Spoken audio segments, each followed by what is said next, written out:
नमस्कार दोस्तों, स्वागत है आपका जेबीबी क्लासेस के ऑनलाइन प्लेटफॉर्म पर। आप सबको पता है कि अपन प्रकाश वाला चैप्टर पढ़ रहे हैं और प्रकाश वाले चैप्टर के अंतिम पड़ाव पर हैं। अपन के एक दो टॉपिक बाकी है जो आज अपन इस छोटी सी क्लास में उनको पूरा करने वाले हैं। देखो, अपन ने उत्तल दर्पण पढ़ा, अवतल दर्पण पढ़ा, इसके अलावा उत्तल लेंस पढ़ा, अवतल लेंस पढ़ा और दर्पण की अपन ने आवर्धन भी पढ़ी। इसके अलावा अब जो अपन लेंस के आवर्धन बच रहे हैं और लेंस की शक्ति बच रही है उसके बारे में आज अध्ययन करेंगे। देखो, क्या होती है लेंस की शक्ति, क्या होता है लेंस का आवर्धन। आवर्धन तो आपके वही रहने वाला है जो दर्पण में था, ठीक है। दर्पण में क्या पढ़ा था आवर्धन में कि बनने वाले प्रतिबिंब की ऊंचाई तथा बिंब की ऊंचाई का अनुपात क्या कहलाता है, आवर्धन कहलाता है। तो लेंस में भी वही रहेगा, प्रतिबिंब की ऊंचाई और बिंब की ऊंचाई का अनुपात क्या कहलाता है, आवर्धन। तो लेंस का आवर्धन भी वही है। देखो, लेंस से बनने वाले प्रतिबिंब की ऊंचाई h डैश किससे डिनोट करते हैं, h डैश से, तथा बिंब की ऊंचाई h का अनुपात क्या कहलाता है, लेंस का आवर्धन कहलाता है। और यहाँ भी आवर्धन को किससे डिनोट करेंगे, m से, मतलब m से प्रदर्शित करते हैं। तो क्या होगा, m बराबर h dash upon h। h dash क्या होता है, प्रतिबिंब की ऊंचाई, और h क्या होता है, बिंब की ऊंचाई। देखो, ऐसा कोई लेंस मान लो अपन ने उत्तल लेंस बना लिया, यहाँ क्या है, बिंब है और यहाँ क्या बन रहा है, प्रतिबिंब। बिंब की ऊंचाई कितनी ले रखी है, h, और प्रतिबिंब की ऊंचाई कितनी ले रखी है, h डैश। तो आवर्धन क्या हो जाएगा, h डैश बटा h। इसके अलावा अपन जो दर्पण में पढ़े थे आवर्धन, उसमें वहां v और u के फॉर्म में भी क्या लिखा था, आवर्धन लिखा था, यानी कि v और u के रूप में भी क्या लिखा था, आवर्धन। और वहां अपन ने यहाँ माइनस लिया था, क्या लिया था, माइनस v बटा u, जबकि यहाँ माइनस का कोई रोल नहीं है। देखो, u क्या होता है, प्रकाशित केंद्र O से बिंब की दूरी क्या कहलाती है, u कहलाती है। जबकि O से जो प्रतिबिंब की दूरी होती है वो v से डिनोट करते हैं उसको, ठीक है। तो आवर्धन को इन दोनों के रूप में कैसे लिख सकते हैं, v बटा u। कैसे लिख सकते हैं, v बटा u। v क्या है यहाँ पे, O से प्रतिबिंब की दूरी, क्या है, O से प्रतिबिंब की दूरी। इसके अलावा u क्या है, O से बिंब की दूरी। तो आवर्धन समझ में आया नहीं आया, आवर्धन क्या होता है, प्रतिबिंब की ऊंचाई, मतलब उसकी लंबाई कितनी है, तथा बिंब की ऊंचाई का अनुपात क्या कहलाएगा, आवर्धन कहलाएगा, ठीक है। आवर्धन में कोई चेंज नहीं है, जैसा दर्पण में था वैसा ही लेंस में है। अब थोड़ा नया टॉपिक आता है लेंस की शक्ति, कि कोई लेंस कितना शक्तिशाली है और कोई लेंस कितना कमजोर है। देखो, लेंस की जो फोकस दूरी होती है, लेंस उत्तल लेंस से समझना, लेंस की फोकस दूरी होती है, इधर से किरणें आती है इसके समांतर, वो कभी तो पास में सिकोड़ लेगा ये, कभी दूर सिकोड़ेगा, मतलब फोकस दूरी को आगे पीछे कर सकता है। जितना शक्तिशाली लेंस होगा वो किरणों को जल्दी समेटेगा, मतलब वो जल्दी, उसके फोकस दूरी क्या होगी, कम होगी। और जो दुर्बल लेंस होगा जिसको समेटने में थोड़ा टाइम लगेगा, तो समेटेगा कहाँ, थोड़ा दूर, यानी कि उसकी फोकस दूरी कैसी होगी, थोड़ी दूर होगी। तो फोकस दूरी को सिकोड़ने यानी कि अभिसारित करने और फैलाने यानी कि अपसारित करने की शक्ति क्या कहलाती है, लेंस की शक्ति कहलाती है। कैसे, देखो, गोलीय लेंस द्वारा फोकस दूरी f, फोकस दूरी का रोल है यहाँ पे इम्पोर्टेंट, फोकस दूरी f को अभिसारित या अपसारित करने की क्षमता क्या कहलाती है, लेंस की क्षमता कहलाती है। कैसे, कोई लेंस है, वो दूर से आने वाली किरणों को पास में ही समेट रहा है, मतलब वो क्या है, शक्तिशाली है, और पास में समेटेगा तो फोकस दूरी कम होगी, और जिसकी फोकस दूरी कम होगी वो उतना ही अधिक शक्तिशाली होगा। या फिर कोई लेंस ऐसा है जो दूर से आने वाली किरणों को थोड़ा दूर समेट रहा है, मतलब उसकी फोकस दूरी थोड़ी ज्यादा है, और फोकस दूरी थोड़ी ज्यादा है यानी कि वो दूर समेटेगा तो वो दुर्बल लेंस होगा। इसका मतलब क्या होगा कि फोकस दूरी कम होगी तो लेंस ज्यादा शक्तिशाली होगा, और फोकस दूरी ज्यादा होगी तो लेंस कैसा होगा, दुर्बल। तो शक्ति को अपन कैसे लिख सकते हैं, f के व्युत्क्रमानुपाती लिख सकते हैं। कैसे लिख सकते हैं, फोकस दूरी के व्युत्क्रमानुपाती।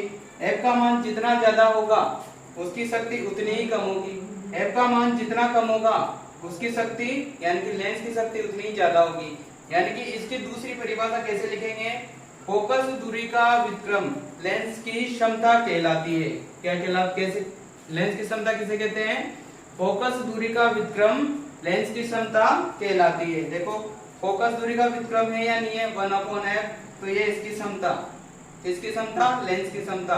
किसके विक्रमानुपाती है? फोकस दूरी के।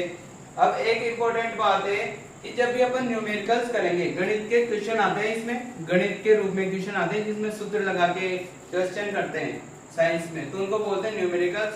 जब उनको करेंगे अपन तब फोकस दूरी को किस में बदलेंगे? पहले मीटर में बदलेंगे। किस में बदलेंगे? मीटर में। कब बदलेंगे?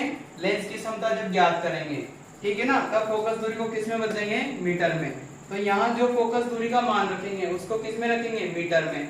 अब बात आती है कि जो लेंस की शक्ति है उसका मात्रक क्या है? लेंस की शक्ति को अपन किसके रूप में लिखेंगे या उसका मात्रक क्या है? उसका मात्रक है डी। डी का पूरा क्या नाम है? डायऑप्टर। क्या है? डायऑप्टर। तो आपके क्वेश्चन आ जाए कि लेंस की शक्ति है उसका मात्रक क्या है, तो क्या कहोगे? डायऑप्टर। यानी कि डायऑप्टर पूरा नहीं लिखना है, केवल डी लिखना है। डी को क्या पढ़ेंगे अपन? डायऑप्टर पढ़ेंगे। एक छोटा सा नोट है, देखो लेंस दो प्रकार के होते हैं, उत्तल लेंस और अवतल लेंस। और चूंकि अपन ने लेंसों की क्षमता पढ़ी है, क्षमता और शक्ति एक ही बात है, ठीक है। लेंस की शक्ति कहो या लेंस की क्षमता कहो, एक ही बात है। दो तरह के लेंस पढ़े हैं, उत्तल लेंस और अवतल लेंस। अब इन दोनों की शक्ति क्या सेम होती है क्या? देखो परिमाण में सेम हो सकती है, लेकिन प्लस माइनस का चक्कर पड़ सकता है। देखो उत्तल लेंस की शक्ति तो किस में आएगी? प्लस में आएगी, यानी कि धनात्मक होती है, ठीक है। अवतल लेंस की शक्ति कैसी होती है? ऋणात्मक। अब ये क्यों होती है? क्यों?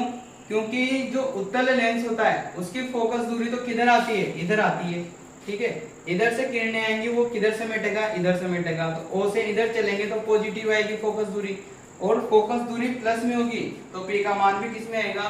प्लस में आएगा। जबकि अवतल लेंस क्या करता है? अवतल लेंस होता है उसकी फोकस दूरी इधर होती है, तो फोकस दूरी इधर होगी तो नेगेटिव होगी, और फोकस दूरी नेगेटिव होगी तो शक्ति भी क्या होगी? ऋणात्मक होगी। तो ये इंपॉर्टेंट लाइनें हैं। उत्तल लेंस की शक्ति किसमें होती है? धनात्मक, यानी कि प्लस में होती है। अवतल लेंस की शक्ति कैसी होती है? ऋणात्मक, यानी कि नेगेटिव होती है। तो एक बार वापस से रिवाइज करते हैं इस चीज को। आवर्धन किसे कहेंगे? लेंस से बनने वाले प्रतिबिंब की ऊंचाई तथा बिंब की ऊंचाई का प्रतिबिंब लेंस का आवर्धन कहलाता है। और लेंस के आवर्धन को m से प्रदर्शित करते हैं। m बराबर होता है h डैश बटा h, जहाँ h डैश क्या है? प्रतिबिंब की ऊंचाई, और h क्या है? बिंब की ऊंचाई। इसको v अपॉन u के रूप में कैसे लिख सकते हैं? m बराबर v अपॉन u। v क्या है? o से प्रतिबिंब की दूरी। क्या है? v o से प्रतिबिंब की दूरी। u क्या है? o से बिंब की दूरी। अब आती है अपने लेंस की क्षमता। गोलीय लेंस द्वारा फोकस दूरी f को अभिसारित या अपसारित करने की क्षमता क्या कहलाती है? लेंस की क्षमता कहलाती है, या फोकस दूरी का व्युत्क्रम लेंस की क्षमता कहलाता है, ठीक है। लेंस की क्षमता ज्ञात करते समय फोकस दूरी को मीटर में बदलते हैं। ये इंपॉर्टेंट टाइम है। देखो जब भी अपन क्वेश्चन करेंगे तो उसमें जब लेंस की शक्ति ज्ञात करेंगे तो अपन को फोकस दूरी दी जाएगी इसमें, तो उसको सबसे पहले मीटर में चेंज करेंगे। सेंटीमीटर में देंगे तो मीटर में चेंज करेंगे, इसके अलावा मिलीमीटर में देंगे तब भी मीटर में चेंज करेंगे, तब जाके लेंस की क्षमता निकालेंगे, ठीक है। और इसका मात्रक क्या है? डी, यानी कि डायोप्टर। इन दोनों लाइनों को याद रखना। उत्तल लेंस की शक्ति कैसी होती है? धनात्मक होती है। अवतल लेंस की शक्ति कैसी होती है? ऋणात्मक होती है। इसके साथ ही अपना चैप्टर पूरा खत्म होता है। आई होप आपको सारा चैप्टर एक साथ समझ में आया होगा। इस चैप्टर को आप एक साथ देख सकते हो, प्रत्येक क्लास डाल रखी है यूट्यूब पे, तो वहां अब आप प्लेलिस्ट खोलो और उसमें एक के बाद एक क्लास आएगी, पूरा चैप्टर आपके फिनिश हो जाएगा। इसमें अगर कोई भी डाउट हो तो आप कमेंट बॉक्स में बता सकते हैं। इसके अलावा आपके पास एक और ऑप्शन है, हमारे जेबीबी क्लासेज के ऑफिशियल इंस्टाग्राम पेज पर जाएं और वहां हमें डीएम करके बताएं कि आपके कौन से टॉपिक में प्रॉब्लम आती है। उम्मीद है आपको सारा कुछ समझ में आया होगा। Thank you.